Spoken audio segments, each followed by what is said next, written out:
It's 3 a.m. List of school pranks.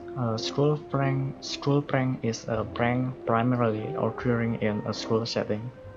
Obviously, the effect and intent of school pranks may range from everyday play and consensual bonding behavior to crimes, including hazing, bullying, and assault, including sexual assault. First, circle game.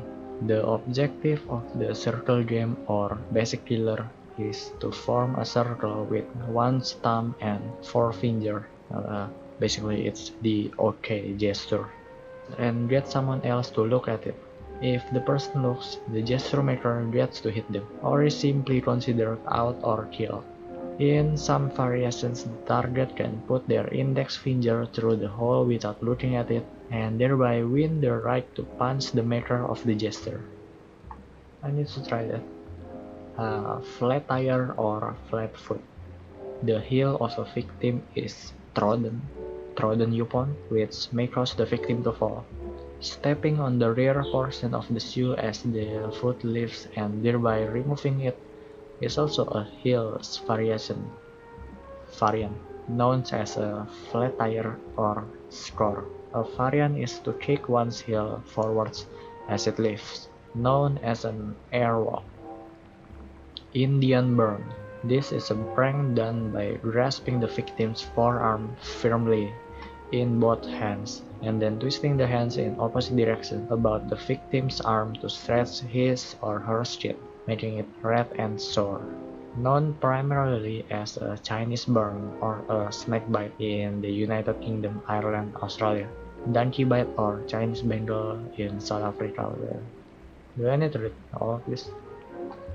Okay, let me just read the name. Okay, buffalo skin, snake bite, Chinese sunburn, Indian rock, Indian burn, Indian sunburn, Indian rock burn, Les Ortiz, policeman's glove, 100 needles, barbed wire, needles, brain cell, stinging nettle, El Hormiguero, Manita de Puerco, little fire, 1,000 needles, metal, French cuff, Kuma Makara, which means hot sausage, Intia Anihieronta, Nokonen. That's all. Next prank, Kancho or Dongjin. Kancho is a prank played in Japan. It is performed by clasping the hands together so the index fingers are pointing out and attempting to insert them sharply into someone's anal region when the victim is not looking. Kick me or other signs. A note commonly reading "kick me" is attached to the back of an unsuspecting victim. This prank may be performed with post-it notes or other items such as paper and tape. Mooning. Mooning is displaying one's bare buttocks to someone. Okay, so called because the buttocks are generally not suntan, so resemble a full moon. It is commonly performed out of windows of moving buses and cars. Okay, next, Nugi, sometimes called a monkey stroke, hypohanding, or Russian haircut. Nugi is performed when the middle knuckles of the fore and middle fingers are rubbed vigorously against the surface of the scalp, stretching the skin and pulling the hair. A headlock may be applied for more exact or prolonged execution.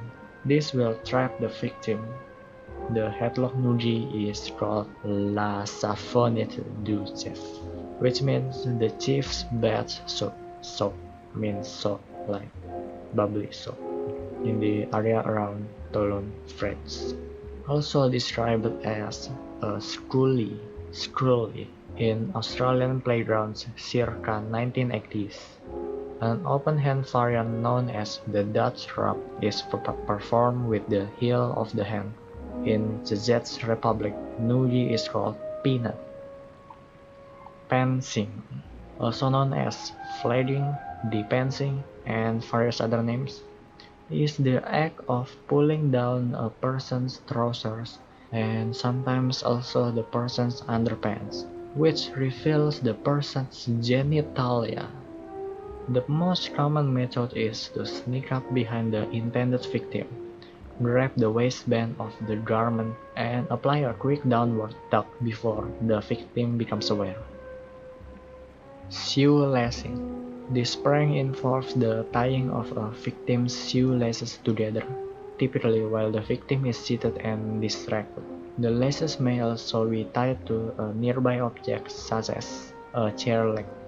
This may cause the victim to unexpectedly trip or stumble when attempting to get up and move. This prank may be combined with a taunt or additional prank designed to provoke the victim into getting up and running after the prankster, resulting in a more pronounced effect. A related but more destructive prank involves secretly cutting the shoelaces with scissors. Don't do that. That's evil. Another variant of this prank involves tying another student's backpack to a table.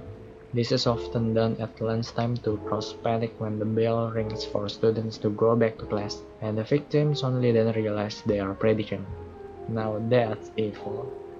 I like that one. Short sitting or apple pie bed is a prank done at boarding schools, college dorms, camps, or on excursions where children sleep in full beds.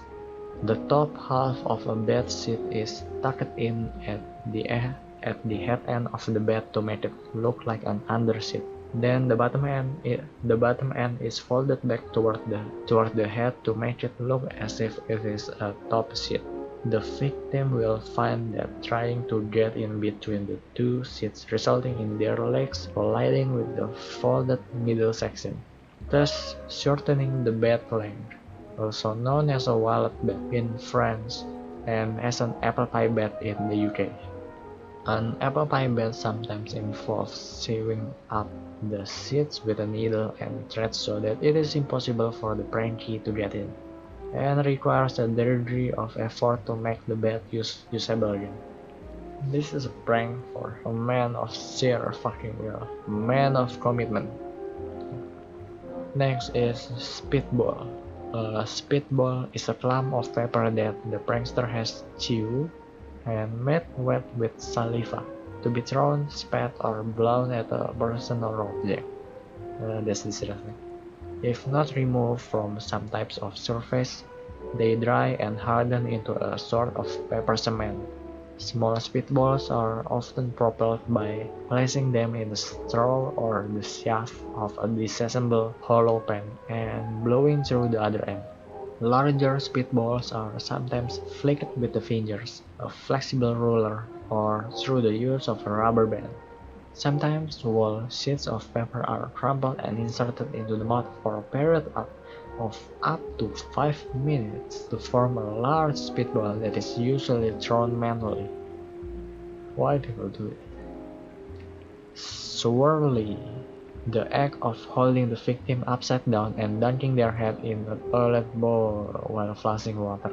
Instances of swirling have been prosecuted in courts. Next, towel snap, also known as a towel whip, towel whipping, a rat tail or retailing, kangaroo tail, cattail, scallop start in South Africa. The prankster twists a towel along the diagonal by spinning it at the corner, making it into a whip and with a towel corner at the tip. The prankster then snaps the towel as if cracking a whip, striking the victim with the end tip of the towel and causing pain. This prank is usually performed in communal showers where wet towels are plentiful and bare skin provides opportunity to maximize the pain inflicted. Wedgie, sometimes also known as Gachi, Snuggie, Grundy, Melvin, or even Chinese laundry, is any one of a variety of pranks involving pulling the victim's underwear up so that it wedges between the buttocks and may even be performed to the extent that the victim's underpants are torn off. The victim's underwear may also be hung on something in a more extreme form of this prank, a wedgie agate. A wedgie may be performed by one attacker or by a group. In April 2006, an Albany, New York teacher was arrested for endangering the welfare of a child by giving the 10-year-old student a wedgie. What the fuck, New York? Wet Willy. A prank whereby an assailant moistens one of their fingers with saliva, quietly sneaks up behind a victim and inserts the finger into the victim's ear hole. That's disgusting.